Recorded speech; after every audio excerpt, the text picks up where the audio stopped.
Salut, c'est Léo, ça dit quoi? En 2022, il y avait 234 300 exactement interruptions volontaires de grossesse enregistrées en France. C'est aussi la première cause de mortalité dans le monde. Pardon?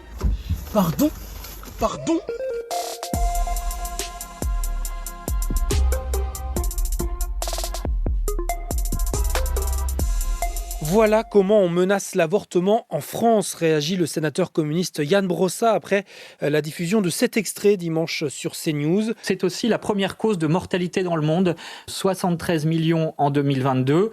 Pour le cancer, c'est 10 millions et pour le tabac, c'est 6,2 millions. Un extrait de l'émission catholique En quête d'esprit qui enchaîne les polémiques et cette fois en assimilant les avortements à des morts, ce qui peut être considéré en France comme un délit d'entrave à l'interruption volontaire de grossesse, le fait de dissuader, d'empêcher les femmes de pratiquer ou de s'informer sur l'IVG.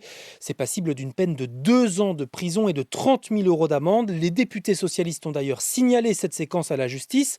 La France insoumise, elle, a saisi de son côté l'autorité de régulation des médias, l'Arcom, qu'on surnomme aussi le gendarme de l'audiovisuel, et qui d'ailleurs sera chargé à partir de demain de renouveler ou non la fréquence de CNews sur la TNT pour 2025. La chaîne du milliardaire conservateur Vincent Bolloré et la présentatrice Laurence Ferrari ont vite rétropédalé hier. CNews présente ses excuses auprès de toutes les femmes à titre personnel.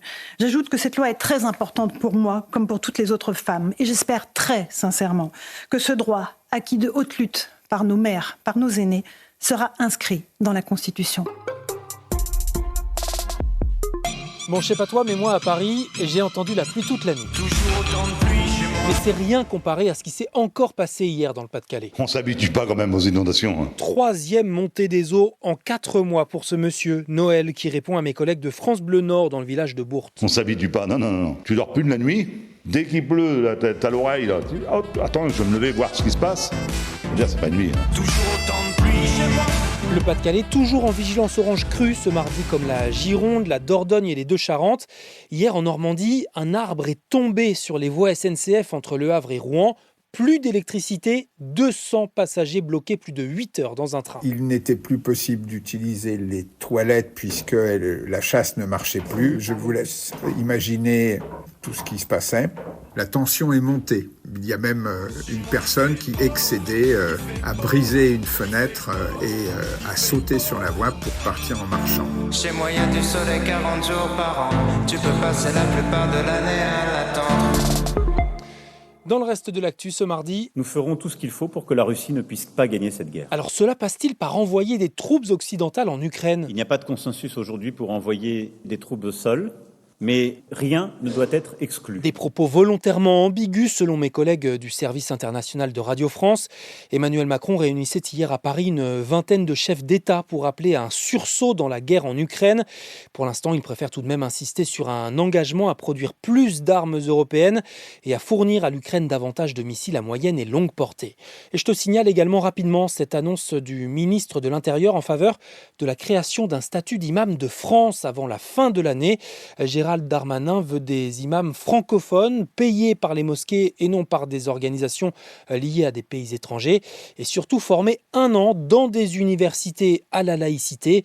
Le président du Conseil français du culte musulman désapprouve la méthode. Qu'il fasse un statut de curé, du rabbin, du pasteur protestant, il n'y a que l'islam. Et puis je voulais te parler ce matin de ce changement pour le permis de conduire. Ne vous inquiétez pas monsieur, je n'ai pas le permis. Oui, si tu l'as et que tu veux le garder, il se pourrait que tu sois bientôt obligé de passer une visite médicale tous les 15 ans.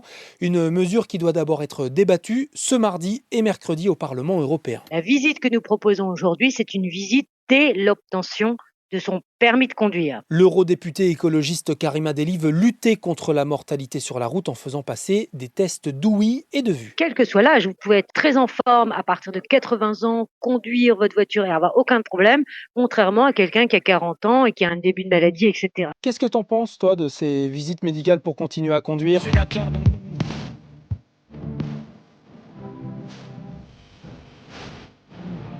Petite nouveauté ce matin avec un sondage sur Spotify, il suffit de cliquer sur l'épisode.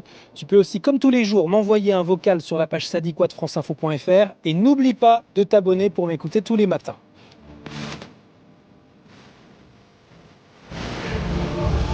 C'était Léo de France Info, allez ciao.